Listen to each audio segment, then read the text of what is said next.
Hi, I'm Dwight.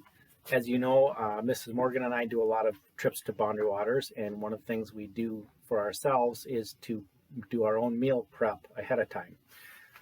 So today I'm going to be demoing one of our meals that we do in Boundary Waters, and it's made with lightweight, non-perishable foods that you can take into the backcountry anywhere you want.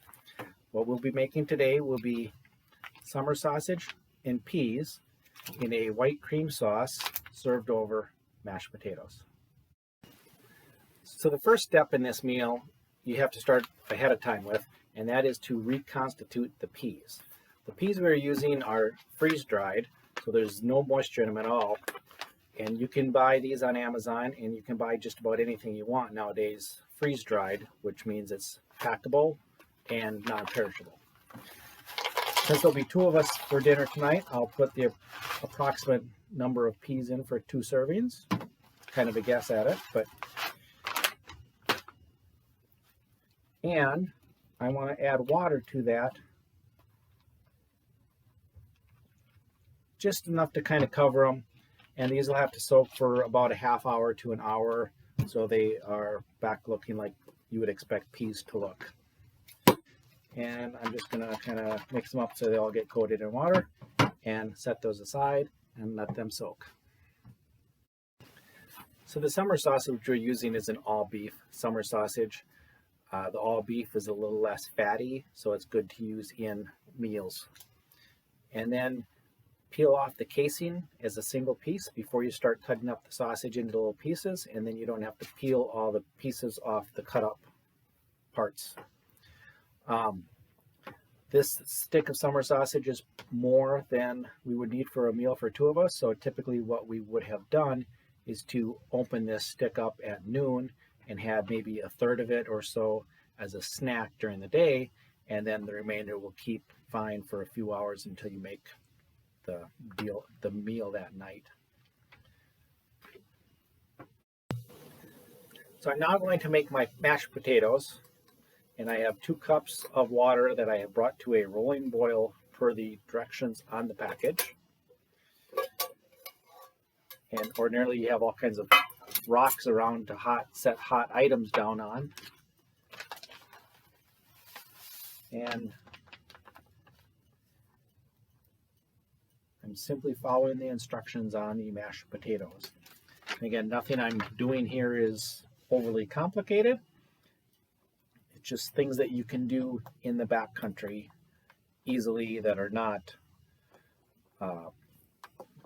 plain meals that are oatmeal or meals. And I have the powder mixed in here very well, and I will set this aside.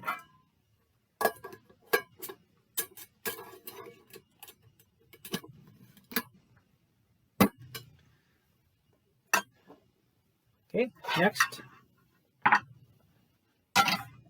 I will take the sausage that I have cut up, and I'm just going to fry this a little bit. Makes the sausage a little more tasty, and it also brings some of the oil and seasonings out of the sausage.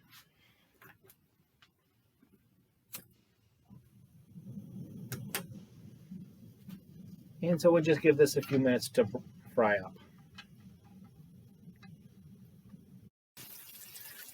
So the sausage is almost done frying now. I've taken the peas and I have drained the juice off the peas. I'm saving that to use in the cream sauce because remember, we're in the backcountry and all the water we have to either carry in with us or purify.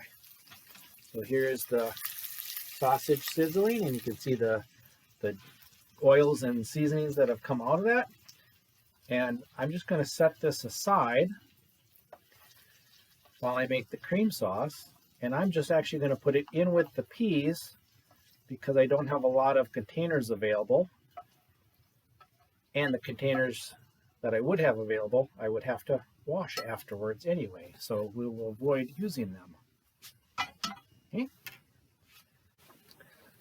So I'm now starting the cream sauce, and I'm basically making a roux as I've learned from the Food Channel, which is we're using clarified butter and some of the flour from our pantry. Now, the clarified butter we have happened to find in these little wonderful containers that are packable.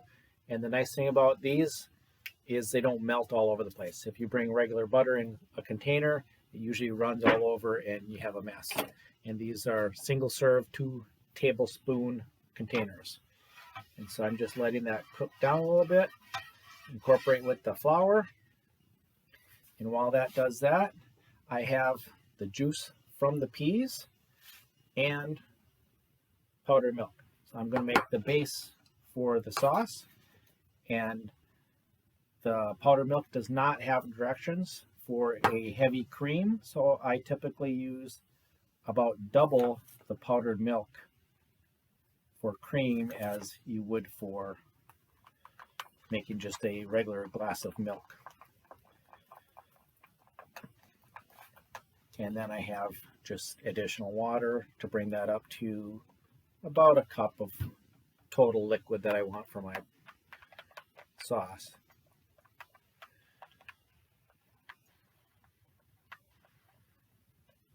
Mix those chunks in really well.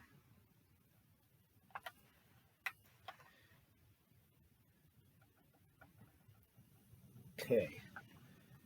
And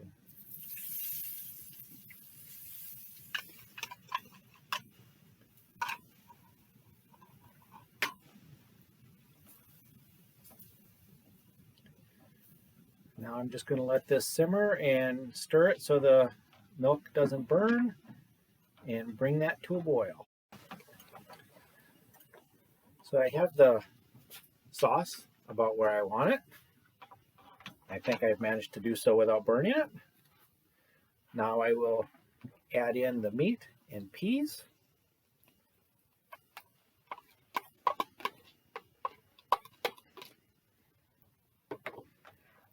Stir those in.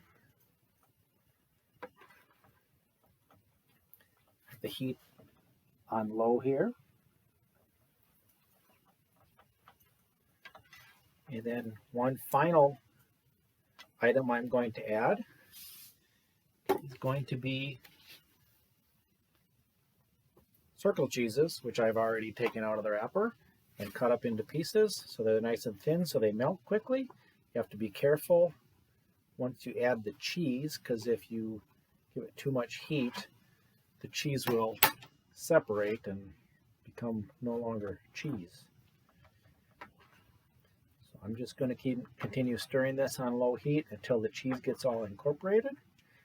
And I did add a little bit of salt and pepper to taste earlier when I was doing the cream sauce also. I forgot to mention that. So this will take just a few minutes. You can see the cheese is already starting to get soft and gooey here. Okay, so I think we're sitting pretty good here. I've got the cheese all incorporated. I'm going to go ahead and just turn my heat off on that. And let's take a look at the potatoes. And they actually look like mashed potatoes, as you can see. Dinner is ready.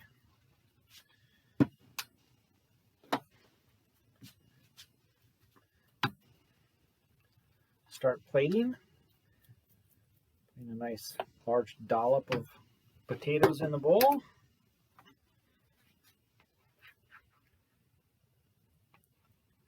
And I'm going to make a mess out of the outside of the pan, but that's okay. Nice helping of meat and pea sauce on the top, and dinner is served.